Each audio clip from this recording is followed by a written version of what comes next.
Hello and welcome to this edition of News Today. Without delay, let's have a look at the headlines first. Ministry of Heavy Industries notifies scheme to promote manufacturing of electric passenger cars in India. India and Japan agree to deepen maritime relations. PM highlights India's aviation boom at International Air Transport Association's 81st Annual General Meeting. Mahatma Gandhi's principles more relevant today amidst cross-border terrorism, says all-party delegation. Ministry of Science and Technology launched Bharat Gen at the Bharat Gen Summit. The Ministry of Heavy Industries has notified the scheme to promote manufacturing of electric passenger cars in India, or SPM EPCI. Let's turn to the key highlights of the scheme. The aim is accelerating domestic manufacturing of electric four-wheelers or E4Ws and positioning India as a global hub for automotive innovation and production. Under the scheme, eligible projects include expenditures incurred on new plant, machinery, charging infrastructure, equipment and associated utilities across India. However, any expenditure made on second-hand or refurbished plant and machinery will not be considered for qualification. To be eligible for participation, applicants must meet certain financial criteria. The global group revenue from automotive manufacturing must be at least 10,000 crore rupees as per the latest audited financials, and there must be a minimum of 3,000 crore rupees global investment by the company or its group in fixed assets. It is noteworthy that a group company is defined as one that holds at least 26% of voting rights in another entity within the group. The scheme offers several benefits to qualified applicants. These include customs duty concessions, which are linked to achieving domestic value addition or DVA milestones, and import benefits, allowing the import of fully built electric cars or CBUs, a vehicle that is completely assembled under certain conditions. In return, applicants have certain obligations. They must establish an electric four-wheeler manufacturing facility in India that becomes operational within 3 years from the date of approval. Additionally, they are required to make a minimum investment of 4,150 crore rupees and adhere to DVA targets, achieving at least 25% domestic value addition within 3 years and 50% within 5 years. To ensure compliance, applicants must also submit a bank guarantee from a scheduled commercial bank in India, which will serve as a financial commitment towards setting up the facility and meeting DVA targets. The scheme is further reinforced by several growth drivers of India's auto sector, including the Production-Linked Incentive or PLI scheme for automobile and auto components or PLI Auto, the PLI scheme for Advanced Chemistry Cells or PLI ACC, the Faster Adoption and Manufacturing of Electric Vehicles or FAME initiative, and progressive state EV policies, all of which contribute to creating a conducive environment for sustainable mobility and electric vehicle expansion in the country. India's automotive sector is emerging as a global force, currently ranking as the third largest automobile market in the world. With a present market size of 12.5 lakh crore rupees, it is expected to nearly double to 24.9 lakh crore rupees by 2030, reflecting a projected 50% growth. The sector plays a crucial role in the nation's economy, contributing 7.1% to India's GDP. Furthermore, India holds the potential to lead the global transition from internal combustion engine vehicles to electric vehicles, positioning itself at the forefront of sustainable mobility. In a significant step towards strengthening bilateral ties, India and Japan agreed to deepen maritime relations for a sustainable, mutually beneficial future. In this context, several key areas of maritime cooperation were identified.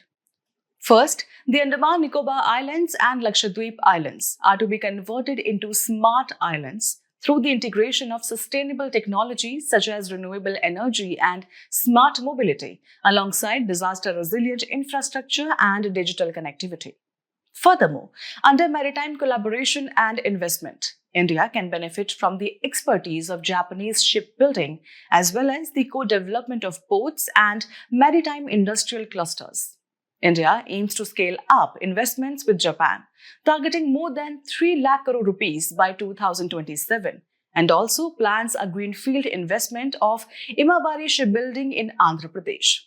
In terms of maritime heritage and cultural cooperation, India has sought Japan's support in developing the proposed National Maritime Heritage Museum at Lothal in Gujarat. The NMHC is envisioned to showcase India's rich maritime history and legacy while serving as a world-class center for heritage tourism, education, and research in the maritime sector. Additionally, the two nations have agreed to enhance cooperation in upskilling human resources. India's approximately 154,000 trained seafarers may supplement Japan's maritime workforce, further strengthening bilateral ties. The significance of India-Japan maritime cooperation lies in its multidimensional impact. It is vital for trade and energy security, especially since both nations are energy deficit and rely heavily on maritime trade. 97% of India's international trade and almost all of Japan's trade is sea-based. This cooperation also serves as a strategic check on China's growing assertiveness in the Indian Ocean. Moreover, it boosts regional cooperation through frameworks such as the Quad Supply Chain Resilience Initiative, Asia-Africa Growth Corridor, International Solar Alliance, Coalition for Disaster Resilient Infrastructure, and the Leadership Group for Industry Transition. Finally, the partnership supports India's strategic vision, with Japan expected to play a key role in advancing initiatives like the Act East policy, Maritime India Vision 2030, and Maritime Amritkal Vision 2047. While addressing the 81st Annual General Meeting of the International Air Transport Association, or IATA, the Prime Minister highlighted India's aviation boom, emphasizing its emergence as one of the fastest growing aviation markets globally. So let's break it down. He identified three foundational pillars of India's aviation sector: a vast domestic market, a strong demographic and talent pool in areas such as artificial intelligence and clean energy, and a supportive policy ecosystem designed to fuel sustained sectoral growth. Reinforcing India's commitment to gender equity, he noted that 15% of India's pilots are women, a figure that significantly surpasses the global average of 5%. Furthermore, India is aligning its aviation laws with global standards, such as those under the International Civil Aviation Organization, or ICAO, the Delhi Declaration on Regional Cooperation, and the Chicago Convention's principles for open skies and enhanced global connectivity. India is also establishing itself as a value chain leader in global aviation, promoting initiatives from design to delivery. The government encourages companies to embrace Make in India and Design in India campaigns, particularly in areas like maintenance, repair and overhaul, MRO services, furthering self-reliance and technological advancement. To boost the sector further, several key government initiatives have been introduced. The Regional Connectivity Scheme, Ude Desh Ka Aam Nagrik, RCS Udan, has resulted in a remarkable expansion of airport infrastructure, doubling the number of operational airports from 74 in 2014 to 157 in 2024, with the ambitious goal of reaching 350 to 400 airports by 2047.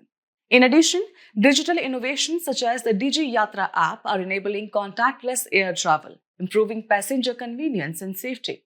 Legislative efforts like the Protection of Interest in Aircraft Objects Bill aim to align India's aviation practices with global norms while enhancing accountability in case of financial defaults.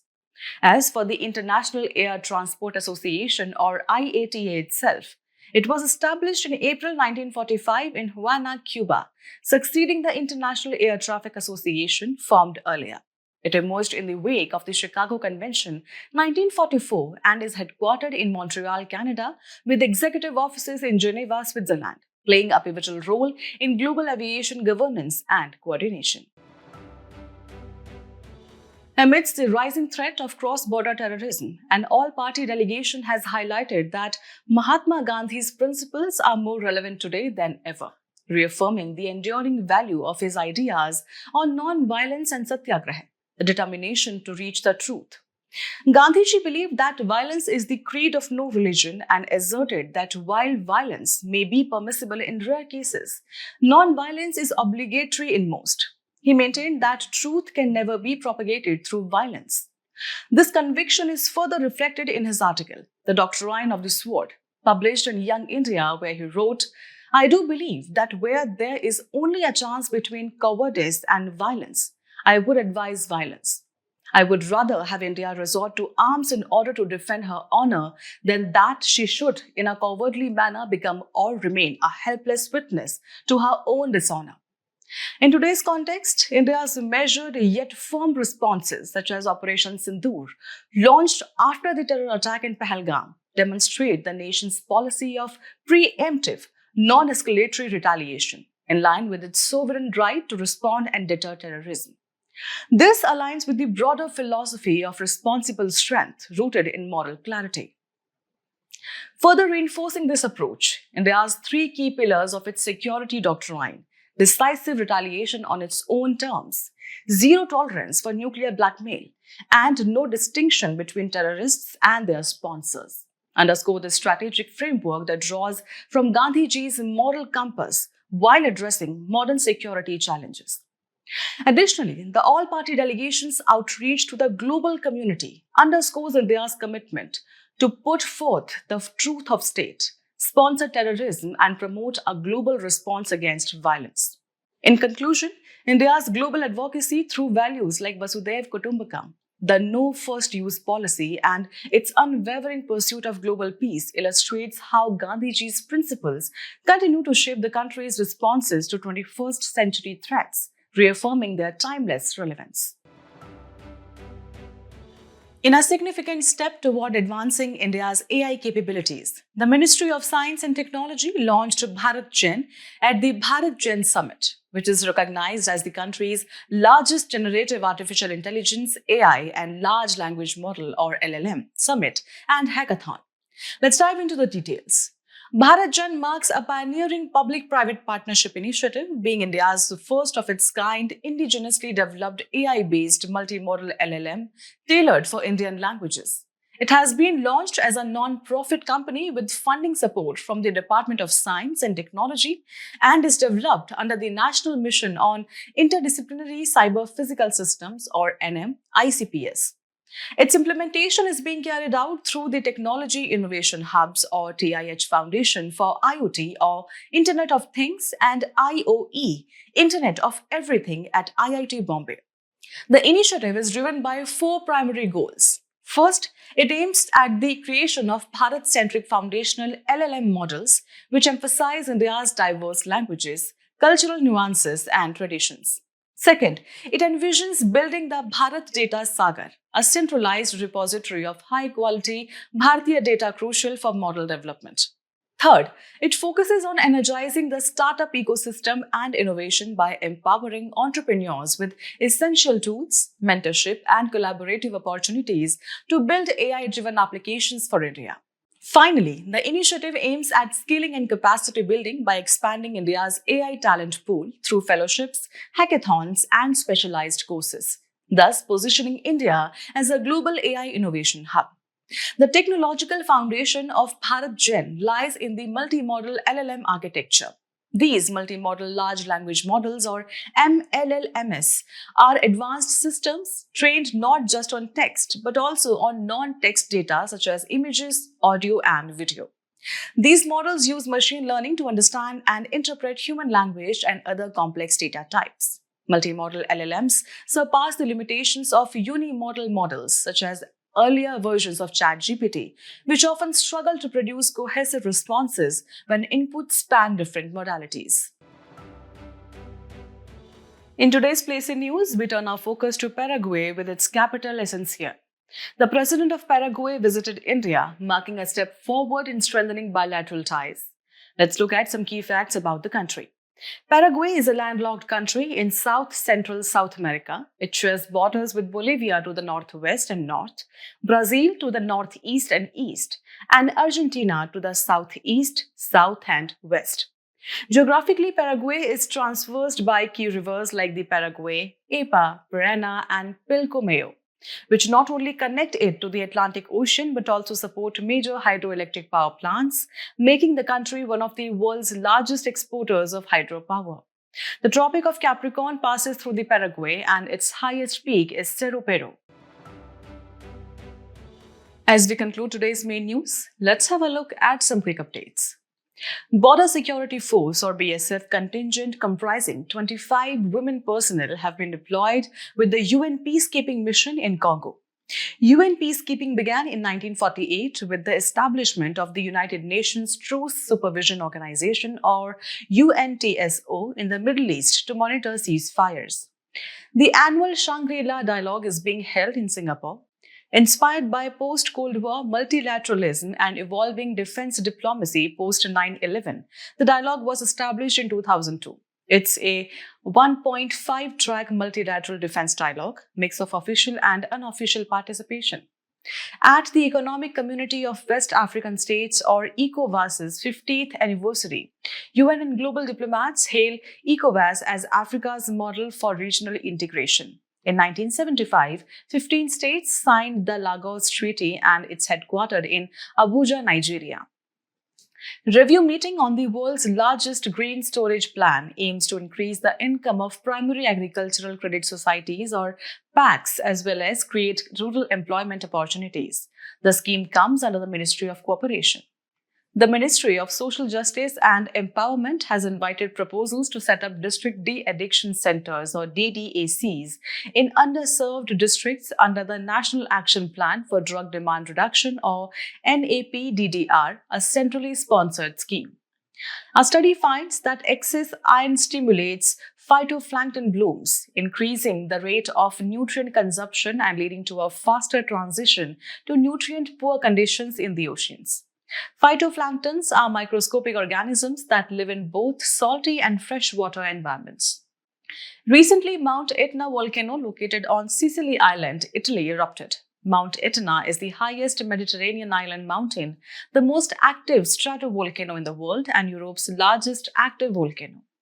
The Kheer Bhavani festival, celebrated annually on the Jesht Ashtami, is being held at the Kheer Bhavani temple in Ganderbal, Jammu and Kashmir. Kheer Bhavani temple is located near Srinagar and is dedicated to goddess Raganya Devi as incarnation of goddess Durga. Before we sign off, let's challenge your understanding in today's installment of Test Your Learning.